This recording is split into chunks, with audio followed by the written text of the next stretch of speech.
My dear students, आज हम लोग न्यू लेसन स्टार्ट कर रहे हैं इस वीडियो में। और अगले लेसन का नाम है हमारा organic compound containing nitrogen.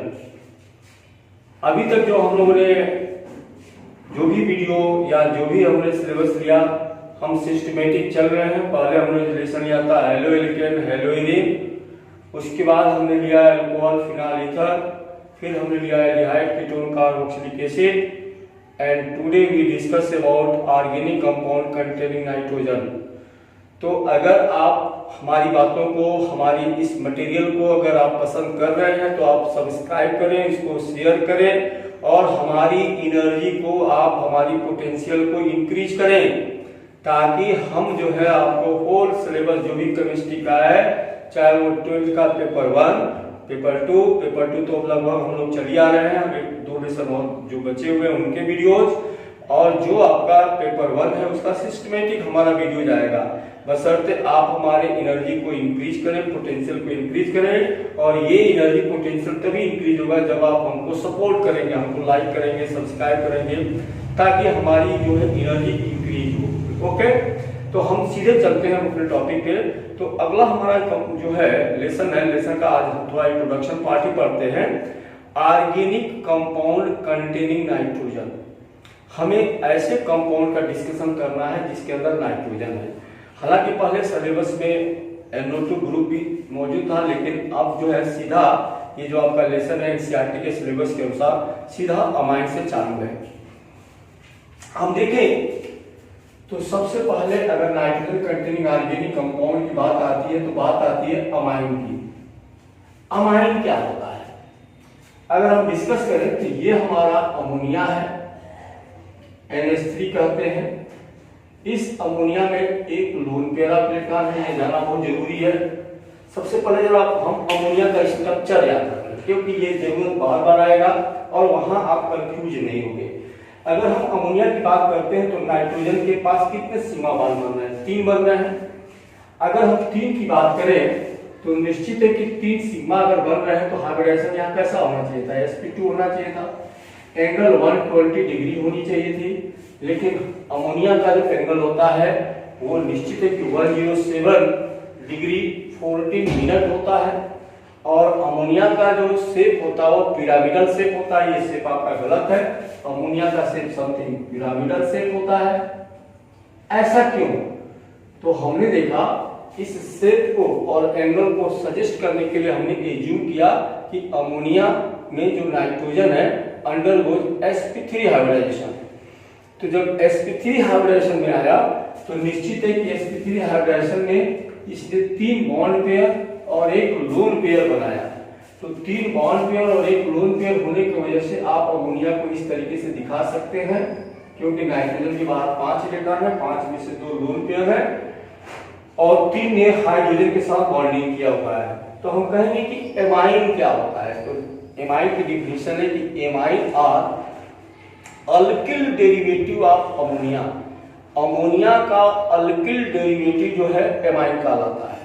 When 1 or more than 1 hydrogen from ammonia replaced by alkyl group, it get convert into amine, और उसको हम जनरली RNH2 से रिप्रेजेंट कर सकते हैं।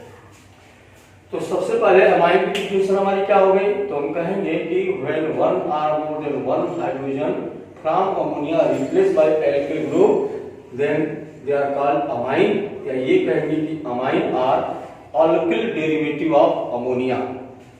अब इस आधार पे अगर हम देखें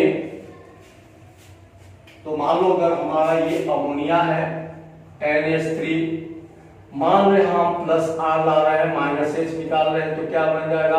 RNH2। हम एक और R लाते हैं और एक और H यहां से निकल जाएगा, क्या बन जाएगा? R2NH। एक और R लाते हैं, एक और H यहां से निकल जाएगा, क्या बन जाएगा? R3N।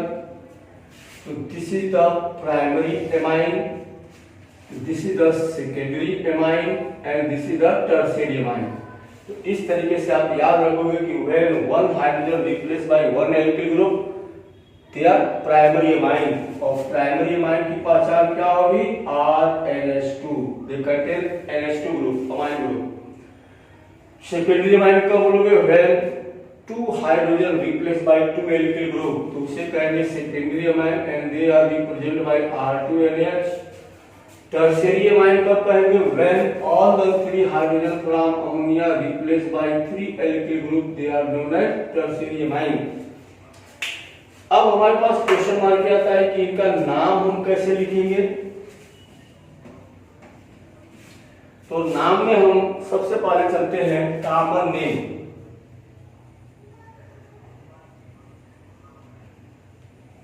इनका कॉमन नेम क्या होगा?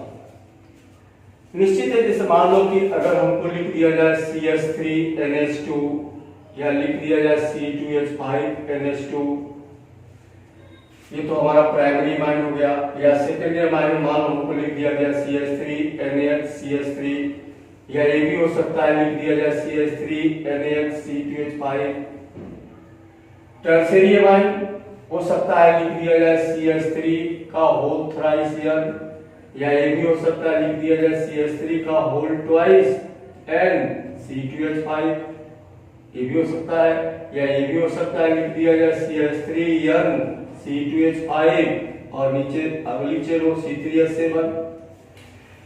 तो कॉमन नेम इनका हम कैसे लिखेंगे? तो कॉमन नेम का इनका रूल ये है कि commonly amine is known as alkyl amine.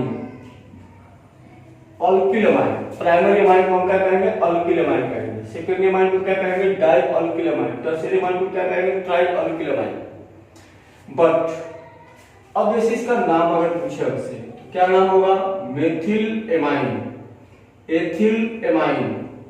अब यहां दोनों तरफ मेथिल ग्रुप है तो क्या कहेंगे? Di methyl amine. लेकिन यहां देख रहे हैं एक तरफ मेथिल है एक तरफ एथिल है, तो अल्फाबेटिक ऑर्डर में एथिल पहले लिखेंगे मेथिल बाद में लिखेंगे, तो कहेंगे एथिल मेथिल एमाइन। यहां 3 मेथिल ग्रुप है तो कहेंगे ट्राई मेथिल एमाइन।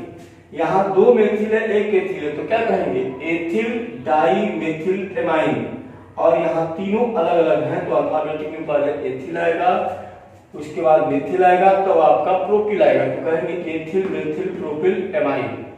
क्लियर? तो याद रखोगे कि common system amine are named as alkyl amine. Secondary है तो डाई एल्किल एमाइन, टर्शियरी है तो tri alkyl amine. But IUPAC में हम क्या करेंगे? तो अब यहां रूल के हिसाब से आप समझते जाएंगे। पहले हम लेते हैं प्राइमरी अमाइन। अगर मान लो इनका ये कहना है कि लंबी चेन तो आपको लेना ही है, प्राइमरी अमाइन में एक ग्रुप होगा, लंबी चेन लोगे।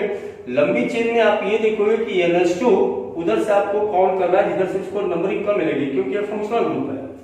अगर नंबरिंग 1 नंबर पे है तो इनका कहना है कि in IUPAC system they are named as alkane. E जो है हटा दोगे, रिप्लेस बाय अमाइन।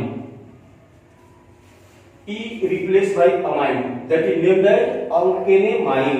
जैसे मान लो अगर हमको दे दिया जाए कि CH3NH2 या हमको दे दिया जाए CH3CH2NH2, कार्बन की संख्या 1 या 2 हो तो कोई त्रास नहीं है। लेकिन अगर मान लो कि अगर हमको दे दिया जाए CH3CH2CH2NH2 या हमको दे दिया जाए CH3CHNH2 और ये हो गया आपका CH3, तो फिर क्या होगा? ध्यान दो, यहाँ पे एक कार्बन की चेन है मीथेन कहेंगे, किसका नाम क्या हो जाएगा? मेथेनेमाइन। यहाँ पे 2 की चेन है इथेन, क्या हो जाएगा? एथेनेमाइन। यहाँ पे आप देखोगे कि 1 2 3 है, तीनों अगर स्ट्रेट है और वहां पे NH2 नंबर 1 पे लगा है तो हम क्या करेंगे? अब यहाँ आपको बताना पड़ेगा कि NH2 कहाँ पे है। तो निश्चित है कि प्रोपेन हो गया तो कहोगे प्रोपेन 1 एमाइन, प्रोपेन 1 एमाइन या प्रोपेन एमाइन भी कह सकते हैं। लेकिन यहाँ देखोगे कि प्रोपेन तो है लेकिन NH2 कहाँ लगा हुआ है? 2 नंबर पे लगा हुआ है, तो इसका नाम क्या होगा? Propane 2 amine. आप लिखोगे प्रोपेन डॉट 2 अमाइन। तो ये आप अपने दिमाग में रखोगे in case of primary amine. अगर NH2 की संख्या मोर देन 1 हो, लाइक दिस, आपका मान लो NH2 यहां भी है और NH2 यहां भी है, कैसे नाम लिखोगे? निश्चित की 2 की चेन है तो एल्केन होगा, तो अब यहां पर रूल यह है कि आपको एल्केन के ई को नहीं हटाना है। इथेन हो गया, इथेन और ई अब लिखोगे आप, और ये बताओगे कि अमाइन कहां क्या है, तो 1 और 2 पे है तो कहोगे 1,2 डाई अमाइन, तो इसका नाम हो जाएगा इथेन 1,2 डाई अमाइन, या एल्केन जो भी नंबरिंग होगा वो नंबरिंग को लिख करके, 2 है तो डाई, 3 है तो ट्राई यूज करोगे। आगे चलते हैं अगले रूल पे।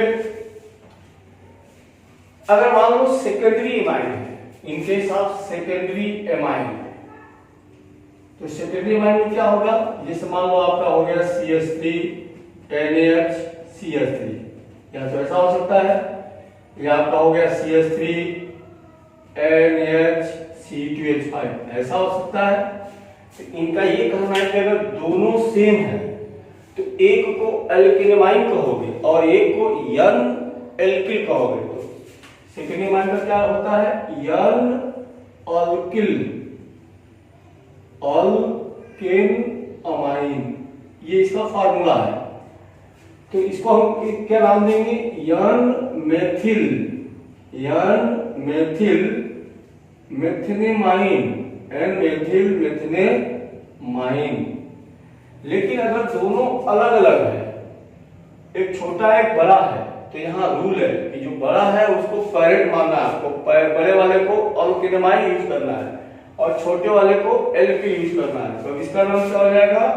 यन मेथिल एथेनेमाइन, एथेनेमाइन।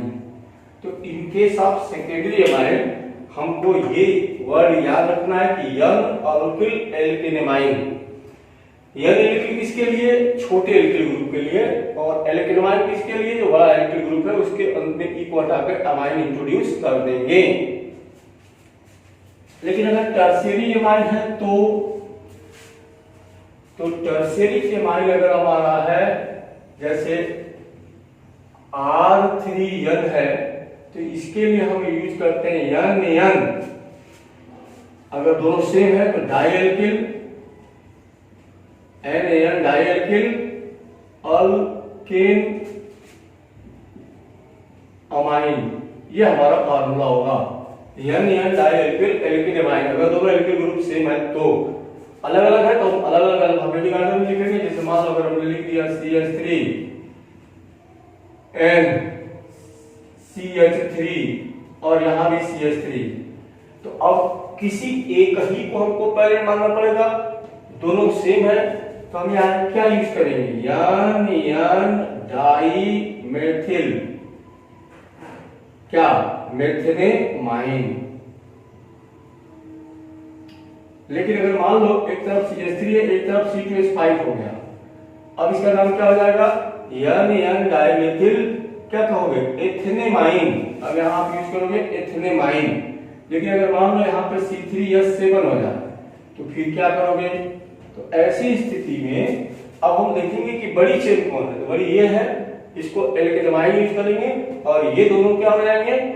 ये दोनों ब्रांच माने जाएंगे। अब इनको भी लिखेंगे तो अल्फाबेटिक लिखेंगे तो क्या लिखेंगे? यन एथिल, यन मेथिल प्रोपेनेमाइन, प्रोपेनअमाइन। तो ये रहे आईयूपीएसी नेम हमारे अमाइन के, प्राइमरी, सेकेंडरी और टर्शियरी के। जरा हम एरोमेटिक एमाइन की बात करें, उनका नाम हम कैसे लिखेंगे? जैसे मान लो हमें दे दिया है NH2 का है, इसका नाम क्या है? तो जनरली यहाँ पे बेंजीन है, तो हम बेंजीन के ई को हटा के एमाइन लिख देंगे, तो क्या करेंगे? Benzene amine. But common name इसका काफी पॉपुलर है, commonly they are known as aniline. तो कॉमन नेम इसका एनिलीन कहा जाता है, लेकिन आईयूपीएसी नेम इसका हो जाएगा बेंजेनेमाइन। ई हटा के एमाइन लगा देंगे। लेकिन अगर मान लो समथिंग इस टाइप का हो, NaCH3, तो क्या कहेंगे? यन मेथिल बेंजीनेमाइन। और मान लो यहाँ पे एक और लगा हो C2H5, अब इसको क्या कहेंगे, N मेथिल बेंजीनमाइन। तो ये रहा एरोमेटिक एमाइन के नेमिंग सिस्टम। अब एक पॉइंट का डिस्कशन और हम करते हैं, आइसोमेरिज्म इन एमाइन। हमारा टॉपिक है isomerism in amine. Isomerism in amine, तो इसके अंदर स्ट्रक्चरल आइसोमेरिज्म एग्जिस्ट होता है। स्ट्रक्चरल आइसोमेरिज्म में देखेंगे तो सबसे पहले इसके अंदर होता है चेन आइसोमेरिज्म। जैसे मान लो हमने लिख दिया CH3 CH2 CH2 CH2 NH2। अब इसके चेन को अलग अलग चेन आइसोमेरिज्म डेवलप करना है, तो CH3 को उठा के यहाँ डालो तो क्या बन जाएगा, जहां डालोगे वहां एक H कम हो जाएगा, एक H यहाँ बढ़ जाएगा, CH3 CH CH3 CH2 NH2। और अब हम करेंगे क्या कि ये जो CH2 यहाँ लगा देंगे, ठीक है। तो अब ऐसी स्थिति में एक और इसका बन सकता है, आपका हो जाएगा CNH2 और यहाँ आ जाएगा CH3 CH3 CH3। तो अगर हम देखें तो these three structure are derived as chain isomerism। इसे हम चेन आइसोमेरिज्म कहेंगे क्योंकि अब नाम इनके बदल जाएंगे। देखो इसका नाम क्या हो जाएगा, ये ब्यूटेन है तो इसको कहेंगे ब्यूटेन 1 एमाइन। ये क्या हो गया, तो ये हो गया आपका 2 मेथिल प्रोपेन 1 एमाइन। अब इसको अगर देखेंगे तो 2 मेथिल प्रोपेन 2 एमाइन। तो these three structure are termed as chain isomerism। अब जरा हम इसका देखेंगे मेटामेरिज्म इसी का। अगर हम मेटामेरिज्म देखें तो मेटामेरिज्म में क्या होगा कि ये NH2 ग्रुप है, इसको बीच में आप इंट्रोड्यूस करा दो। मान लो आपने इसको यहाँ इंट्रोड्यूस करा दिया, CH3 CH2 CH2 NH CH3 हो गया।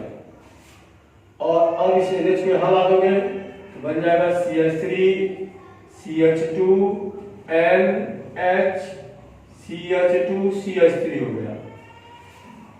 आपने क्या देखा कि ये जो स्ट्रक्चर इसके जो 3 आइसोमर बने हुए हैं, इसमें NH2 यहाँ पे क्या इंप्रूव हो रहा है, यहाँ पे देखोगे तो ये जो है आपका नाइट्रोजन यहाँ पे नंबर 1 पोजीशन पे आ गया। अब यहाँ पे जो आया अब इसका नाम बदल जाएगा, अब ये क्या हो जाएगा, N मेथिल प्रोपेनेमाइन। यहाँ पे क्या हो जाएगा, N एथिल एथेनेमाइन।